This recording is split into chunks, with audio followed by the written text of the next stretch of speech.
नमस्कार दोस्तों, स्वागत है आपका आपके अपने यूट्यूब चैनल में। एंड गाइस, आज हम आपके लिए काफ़ी इंपॉर्टेंट वीडियो लेके आए हैं। एंड थोड़ा सा प्रॉब्लम आ रही थी पीडीएफ में, दैट्स वाई कि हम यहाँ पे मार्क नहीं कर पाएंगे, मगर आपको हर एक इन्फॉर्मेशन हम देंगे। ओके, सो आइए इस वीडियो को शुरू करते हैं। और अगर आप चैनल के ऊपर न्यू हैं तो चैनल को लाइक एंड सब्सक्राइब जरूर कीजिए। एंड अगर आपने वी आर अकेडमी की एप्लीकेशन डाउनलोड नहीं की है तो स्पेशल बेनिफिट्स के लिए आप उस ऐप को डाउनलोड कर सकते हैं।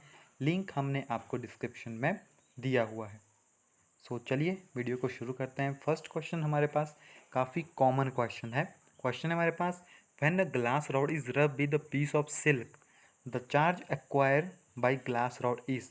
कि अगर आप किसी ग्लास रॉड को रब करेंगे, okay, when a glass rod is rub with the piece of silk, तो हमारे पास एक सीरीज़ होती है जिसके अकॉर्डिंग हम पता कर सकते हैं कि जो भी उसमें ऊपर आएंगे, जिस तरह हमारे पास इलेक्ट्रोकेमिकल सीरीज़ होती है वैसे हमारे पास एक इलेक्ट्रोस्टैटिक सीरीज़ भी होती है, जहाँ से हम पता कर सकते हैं कि हमारे पास जो भी मटेरियल है जो कि रब आपके पास हो रहा है उसके ऊपर कौन सा चार्ज आएगा। तो यहाँ पे पूछा गया है कि ग्लास रॉड के ऊपर कौन सा चार्ज आएगा। The charge acquire by glass rod is, तो ग्लास रॉड के ऊपर आपके पास पॉजिटिव चार्ज आएगा। कौन सा चार्ज आपके पास आएगा? Positive charge. यहाँ पे आई थिंक मैं मार्क कर लूँ तो ये सही होगा, अदरवाइज ए इसका राइट आंसर आपके पास होगा। तो इसमें मैं एडिट नहीं कर पा रहा हूँ, नो प्रॉब्लम। नेक्स्ट हमारे पास आता है, ऑलरेडी ये क्वेश्चन एग्जाम में काफ़ी टाइम आ चुका है, कि मिनिमम चार्ज किसी भी बॉडी के ऊपर क्या हो सकता है। तो इसका जो राइट आंसर है वो है आपके पास option number B. Minimum charge it means कि एक इलेक्ट्रॉन के ऊपर जितना चार्ज होता है वही हमारे पास मिनिमम नंबर ऑफ चार्ज होता है।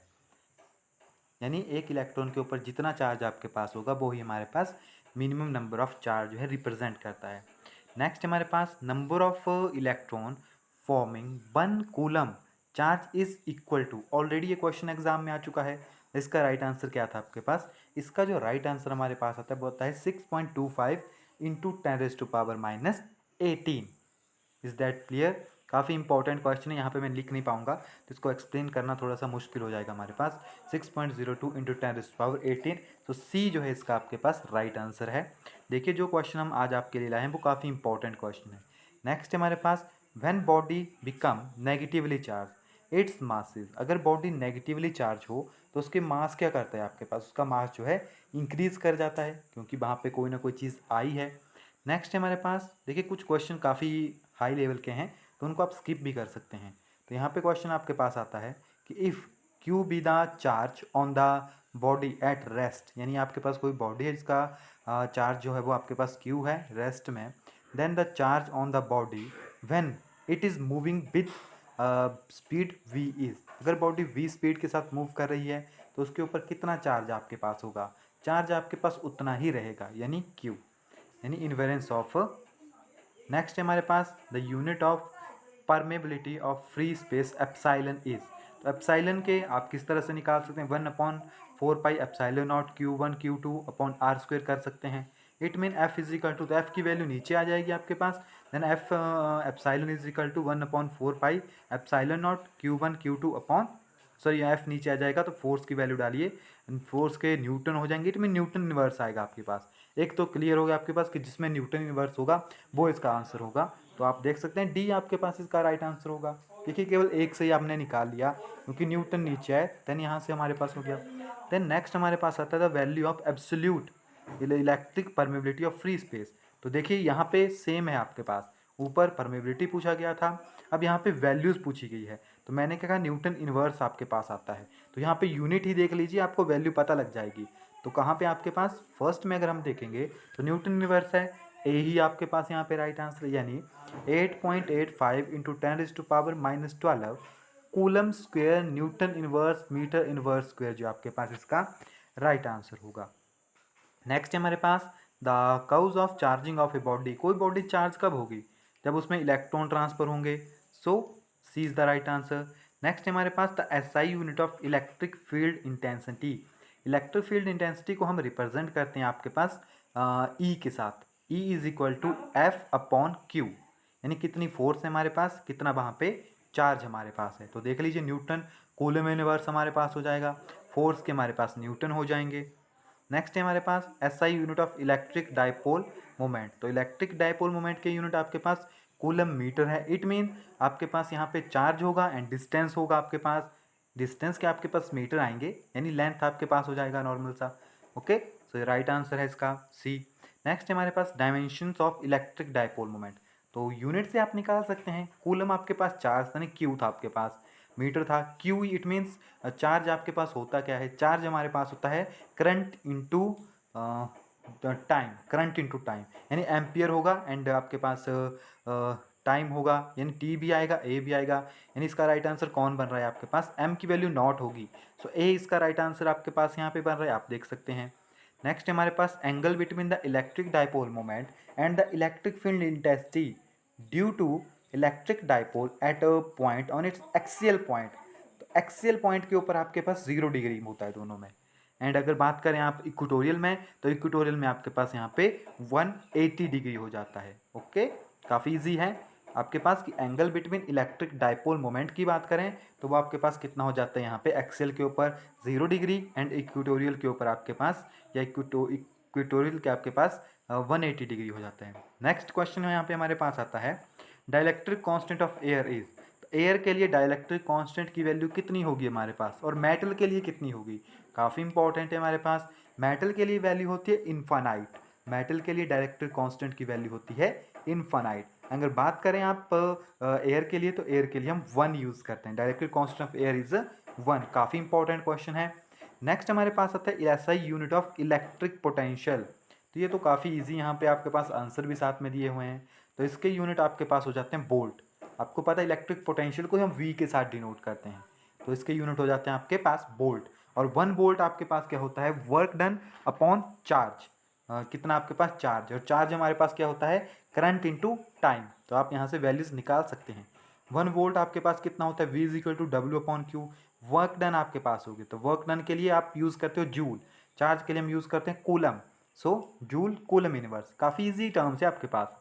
नेक्स्ट हमारे पास dimensional formula of electric potential is, electric potential के लिए हम क्या फार्मूला यूज़ करेंगे, V is equal to W upon Q, W यानी आपके पास वर्क हो जाएगा, work is equal to M L square T minus two, charge है आपके पास करंट इंटू टाइम आपके पास हो जाएगा, यानी ए इंटू आई, यानी टाइम है आपके पास, तो टी आ जाएगा यहाँ पे, करंट के लिए एम्पियर, टाइम के लिए टी, तो ए टी नीचे आ जाएगा, यानी ए ऊपर जाके इन्वर्स आपके पास हो जाएगा, टी जब ऊपर जाएगा तो वो भी इन्वर्स आपके पास हो जाएगा, तो ऊपर ऑलरेडी आपके पास एक टी जो है वो इन्वर्स स्क्वेयर में प्रेजेंट है, तो इन्वर्स स्क्वेयर एंड नीचे से गया वो पॉजिटिव बन गया, यानी टी, यानी डी आपके पास राइट आंसर होगा।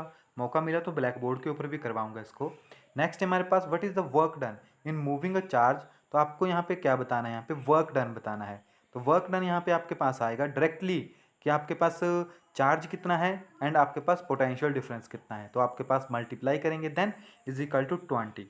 नेक्स्ट है हमारे पास variation of electric potential due to a point charge Q is less than 0 with 1 upon R, तो ये थोड़ा सा एडवांस है, तो इसको आप निगलेक्ट भी कर सकते हैं, वैसे ये नेगेटिव पोर्शन में आपके पास इसकी वैल्यू आती है।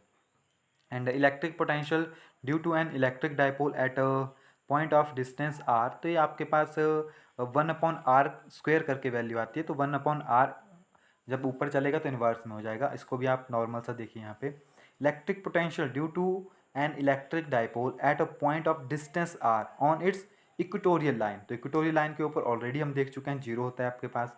नेक्स्ट है आपके पास work done to move a charge 1 coulomb from 1 point to another point on the surface of the conductor, देखिए मैंने ऑलरेडी, आपने क्लासेस नहीं लगवाई है, अगर आपने क्लासेस लगाई होती तो आपको पता होता कि अगर कोई भी आपके पास सरफेस है कंडक्टर का, उसके ऊपर जो वर्क डन होता है, किसी भी पार्टिकल को आप मूव करें तो वो बेसिकली इक्वेटोरियल सरफेस हम कंसीडर करते हैं, तो इक्वेटोरियल सरफेस के ऊपर आपके पास वर्क डन हर जगह के ऊपर इक्वल होता है, तो वो 0 वर्क डन आपके पास हो जाता है। नेक्स्ट यहाँ पे हमारे पास the energy acquire by 1 coulomb while moving through potential difference 1 volt, तो आपके पास 1 इलेक्ट्रॉन के बराबर आएगा, यानी C is the right answer. Next हमारे पास work done is moving positive charge on a equal potential surface, already same question है, तो इक्वल पोटेंशियल सरफेस के ऊपर जो भी आपके पास वर्क डन हमारे पास होता है वो हमारे पास होता है यहाँ पे 0। नेक्स्ट है हमारे पास SI unit of atomic polarizability, तो एटॉमिक पोलराइजेबिलिटी वॉल्यूम को रिप्रेजेंट करती है, यानी मीटर क्यूब। देन ऐसा ही unit of polarizability vector is, तो पोलराइजेशन वेक्टर की वैल्यू आपके पास होती है यहाँ पे coulomb metre inverse square. Next है हमारे पास relation between dielectric constant K and the electric susceptibility is, तो आपके पास इसकी वैल्यू होती है 1+xc करके। नेक्स्ट है हमारे पास dimensional formula of dielectric strength is, तो डाइलेक्ट्रिक स्ट्रेंथ की जो डायमेंशनल फार्मूला है डायरेक्टली आप यहाँ से इसको याद कर सकते हैं, तो mL/T⁻³ A इनवर्स। नेक्स्ट है आपका कैपेसिटेंस, तो कैपेसिटेंस क्या होती है हमारे पास बेसिकली कि कितना पोटेंशियल है आपके पास और कितना आपके पास वहाँ पे चार्ज प्रेजेंट है। बेसिकली कैपेसिटेंस हो क्या रही है आपके पास कि कोई भी आपके पास ऑब्जेक्ट है उसमें कितनी कैपेबिलिटी है आपके पास चार्जेस को होल्ड करने की, तो चार्जेस किस तरह से आपके पास होल्ड होंगे, ये सारा का सारा उसी चीज़ को आपके पास डिनोट करता है, तो काफ़ी इम्पॉर्टेंट है।